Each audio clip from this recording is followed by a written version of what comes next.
पिछले कई सालों से मैं ये चीज देख रहा हूं कि हम जिस चीज में माहिर थे पहले कि यार इंडियन प्लेयर्स हैं, चलिए स्पिन हमारी अच्छी है, हम स्पिन गेंदबाजी अच्छी कर लेते हैं, लेकिन हम स्पिन खेल नहीं पाते अच्छी। पिछले बहुत सारे सालों से अगर हम देखें, इंडिया स्पिन खेलने की अच्छा नहीं खेल रहा, स्पिन खेलने की काबिलियत खत्म हुई, हमें 10-15 साल हो गए। तो यहां पर ऐसे ट्रैक्स पर जब आपके सामने स्पिनर्स आएंगे, किसी भी टीम के अगर स्पिनर्स आएंगे तो आपको फंसाएंगे आकर।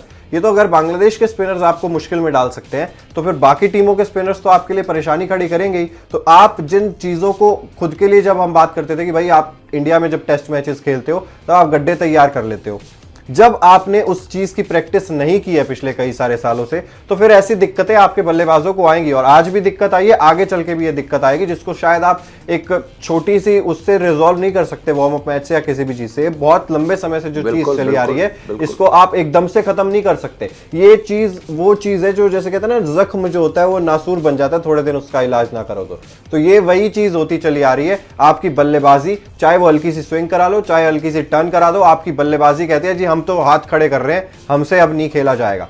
ये चीजें जब आप बाहर जाओगे, कहीं भी किसी भी कंट्री में जाओगे, तो आपको प्रॉब्लम होगी ही होगी। इस चीज का कोई सॉल्यूशन अभी तक मिला नहीं। वही बात है, जो आप बातें कर रहे हो वो तो चल ही रही है।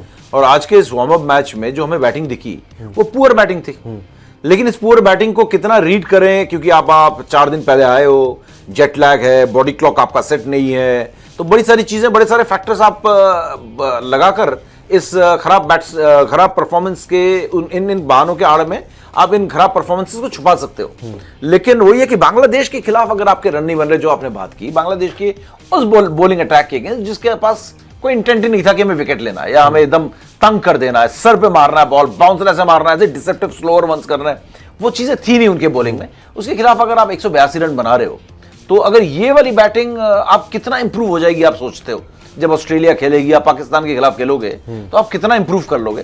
तो मुझे लगता है कि बैटिंग में ज्यादा मुझे चांसेस इंप्रूव होने के दिख नहीं रहे। जो आपने कहा ना, वो घाव जो है वो नासूर बन चुका है। तो ऐसे में आप जब बड़ी टीम से खेलोगे, अगर आप 182 बांग्लादेश के खिलाफ बना रहे हो, तो डर है कि कहीं 160-165 में आप रुक ना जाओ। बिल्कुल। तो ये प्रॉब्लम है, और ये प्रॉब्लम सॉल्व होने के लिए आपके अंदर वो इंटेंट, वो right selection of the team, right number, batting number, right preparation process की आप बात करते हो हमेशा से, वो राइट प्रोसेस कहां है आपका? राइट प्रोसेस ही गायब है। आपके यंगस्टर्स तो कौन बाहर बैठ रहा है, कौन अंदर आ रहा है, ये नहीं समझ में आ रहा है। आपको अभिषेक शर्मा को लेके जाना चाहिए था, आप शुभमन गिल को लेकर गए हुए हो। आपका आज यशस्वी जायसवाल को ओपन करना चाहिए था, संजू सैमसन ओपन कर रहे हैं, यशस्वी बाहर बैठे हुए हैं। तो ओवरऑल आपका प्रोसेस ही पूरा ऊपर नीचे उथल पुथल है। आप 2021 से हार रहे हो यार T20 में, लेकिन आप फिर भी रोहित को कप्तान बना के लेके चल रहे हो, विराट कोहली को लेके चल रहे हो। आपकी टीम में कोई बदलाव ही नहीं है। आप उसी बॉलिंग अटैक से पिछले 3 वर्ल्ड कप में खेल रहे हो लगातार, वही बॉलिंग अटैक है। 21, 22, 23 और अभी 24 में आप भी चौथी बार उस बॉलिंग अटैक को लेकर खेल रहे हो जो आपको कुछ जिता नहीं रहा है। आप फिर भी उनके साथ जा रहे हो क्योंकि आपने कोई ग्रूम ही नहीं किया। बैटिंग आप 99% of the batsman are the same, क्योंकि बाकी बैट्समैन ग्रूम ही नहीं है। बिल्कुल तैयार ही नहीं। ये फिर वही है, ये घाव पे मरहम लगाने की तो दूर की बात है, उसको और घाव बना रहे हो उसको। और संजय मांजरेकर ने आज इस चीज पर बयान भी दिया। उन्होंने कहा है कि अगर मैं सिलेक्टर होता, तो बेसिकली उन्होंने एक तरीके से निशाना ही साधा कि अगर मैं सिलेक्टर होता तो मैं युवा टीम को लेकर जाता, मैं रोहित और विराट को पीछे छोड़ देता। 100% छोड़ना चाहिए था।